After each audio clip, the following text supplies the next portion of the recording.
dikenal dengan gelar Al-Amin, yakni orang yang sangat dipercaya, orang yang jujur, orang yang amanah, sehingga semua orang mencintai Rasulullah SAW. Dalam kehidupan seorang Ria Ricis, seberapa penting akhlak, jujur, amanah di dalam kehidupan kita sehari-hari.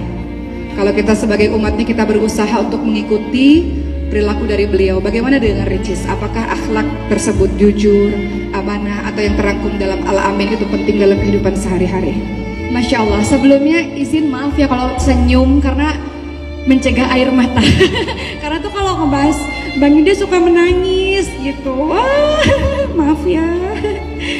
Kalau menurut Ricis, banyak sekali sifat-sifat yang Ricis tiru dari Baginda. Salah satunya kejujuran, amanah gitu.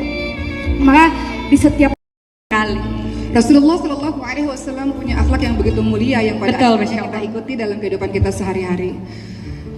Rasulullah SAW dalam menyebarkan Islam, akhirnya kita mengenali Islam sampai hari ini. Tentu saja perjalanan yang tidak mudah. Salah satunya yang beliau alami, beliau banyak kehilangan orang-orang yang dicintai, termasuk para sahabat, istri tercinta, paman, dan lain-lain. Tidak semua orang bisa bertahan dalam menghadapi rasa kehilangan. Dalam kehidupan kita manusia biasa juga mengalami rasa kehilangan. Namun ada yang menarik dalam kisah Rasul, karena ketika Rasul mengalami tahun kesedihan berupa kehilangan, Allah Subhanahu wa taala memberikan peristiwa Isra Mi'raj, di mana dalam peristiwa Mi'raj Allah Subhanahu wa taala memberikan perintah salat sehingga Rasul terhibur hatinya. Dalam kehidupan kita sehari-hari, pernahkah Ricis mengalami yang namanya kehilangan, dan bagaimana salat bisa belajar lebih ikhlas? Karena tandanya ketika kita kehilangan, Allah lebih mencintai, Allah sangat mencintai lebih dari kita cintai. Misalnya Ricis mencintai papa, ternyata Allah lebih mencintai papa. Jadi disitulah Ricis belajar bahwa aku harus mengikhlaskan karena ada Allah yang lebih mencintai papa gitu.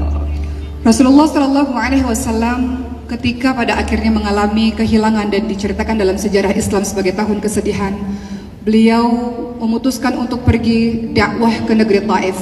Karena pada saat itu kota Mekah sangat-sangat sulit, dakwah tidak diterima, sulit sekali. Ketika beliau dalam masa kesedihan berdakwah di negeri Taif pun dakwahnya tidak diterima, pun mengalami penolakan yang luar biasa. Sampai-sampai pada saat itu Rasulullah SAW bersandar pada sebuah pohon dan malaikat mengatakan, "Ya Rasul, angkat saja tanganmu agar orang-orang negeri Taif ini dihancurkan oleh para malaikat-malaikat penjaga gunung." Benarkan apa-apa yang dilakukan dan dikatakan oleh Nabi Muhammad SAW, seorang sahabat yang selalu mengiringi Rasulullah SAW dalam setiap saat, mengorbankan seluruh harta, jiwa, raganya untuk Nabi Muhammad. Dalam kehidupan, apakah seorang Ricis juga memiliki seorang sahabat yang salih, sahabat yang salihah, yang membawa kita menuju kepada Allah Subhanahu wa taala, yang melindungi, yang menjaga sebuah persahabatan yang indah dalam bingkai ukhuwah Islamiyah? Sahabat sebaik-baiknya sahabat selama hidup di dunia ini, insya Allah dunia akhirat, tentu keluarga. Karena memang Ricis percaya semua orang pasti akan meninggalkan kita kecuali keluarga.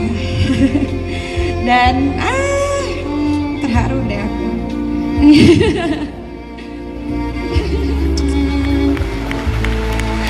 Maaf ya Ricis kalau berbicara soal kasih sayang